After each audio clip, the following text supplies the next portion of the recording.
नमस्कार। प्रादेशिक समाचार के साथ मैं रईनोमी। 3 अफ्रीकी देशों की यात्रा के दूसरे चरण में राष्ट्रपति द्रौपदी मुर्मू अल्जीरियस से मॉरिटानिया के लिए रवाना हो गई है। राष्ट्रपति को गर्मजोशी से विदाई दी गई। उन्हें People's Democratic Republic of Algeria के प्रधानमंत्री नादिर लारबोई और अन्य उच्च अधिकारियों ने विदाई दी। मॉरिटानिया की अपनी एक दिवसीय यात्रा के दौरान राष्ट्रपति मुर्मू मॉरिटानिया के नेतृत्व के साथ द्विपक्षीय बैठकें करेंगी और भारतीय प्रवासियों से बातचीत करेंगी। केंद्रीय विदेश मंत्री डॉक्टर सुब्रमण्यम जयशंकर ने आज पाकिस्तान के इस्लामाबाद में आयोजित शंघाई सहयोग संगठन (SCO) के शासनाध्यक्षों की परिषद बैठक को सार्थक बताया है। एक सोशल मीडिया पोस्ट में डॉक्टर जयशंकर ने कहा कि इस अवसर पर 8 दस्तावेजों पर हस्ताक्षर किए गए हैं।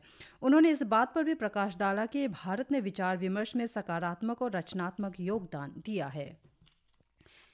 केंद्रीय मंत्रिमंडल ने दीपावली त्योहार से पहले आज केंद्रीय सरकारी कर्मचारियों के लिए महंगाई भत्ते DA में 3% की बढ़ोतरी को मंजूरी दे दी है। इस बढ़ोतरी के साथ ही 1 जुलाई 2024 से DA मूल वेतन का 53% हो जाएगा। महंगाई भत्ते की वृत्ति से 49 लाख से अधिक केंद्रीय कर्मचारियों और 64 लाख से अधिक पेंशन भोगियों को लाभ मिलेगा। DA और DR दोनों के कारण सरकारी खजाने पर संयुक्त प्रभाव प्रतिवर्ष 9,448 करोड़ रुपए से अधिक होगा। मुख्यमंत्री पेमा खांडू ने तवांग जिले के लौ गांव के पूर्व जिला परिषद सदस्य अध्यक्ष एवं वरिष्ठ जनप्रतिनिधि जाम्बे शेरिंग के निधन पर दुख व्यक्त किया है। अपने शोक संदेश में श्री खांडू ने कहा कि लौ गांव के पूर्व ZPM और वरिष्ठ नेता जाम्बे शेरिंग के निधन से उन्हें गहरा दुख पहुंचा है। वे 3 मुक्तो विधानसभा क्षेत्र में एक महान व्यक्ति थे जिनके योगदान को हमेशा याद रखा जाएगा।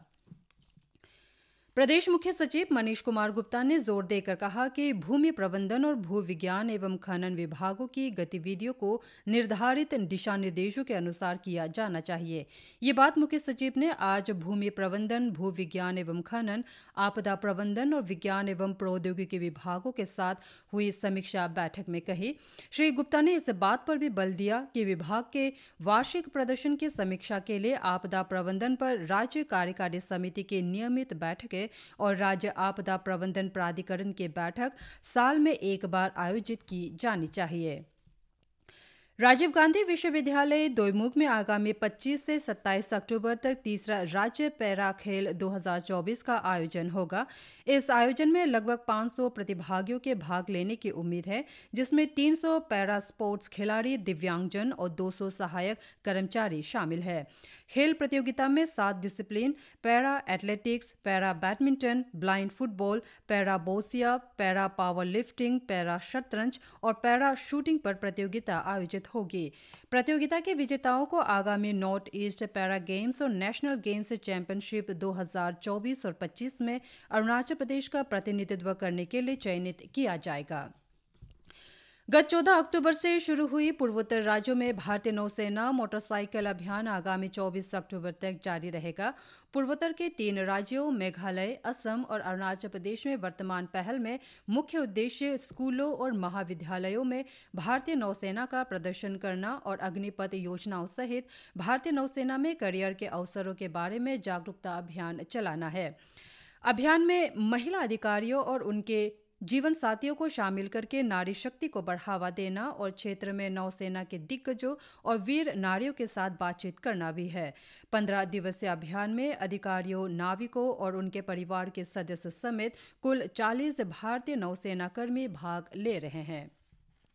62वां वालोंग दिवस के उपलक्ष्य में भारतीय सेना वालोंग के नायकों को श्रद्धांजलि देने के लिए महीने भर चलने वाला कार्यक्रम की श्रृंखला का आयोजन करने जा रहा है।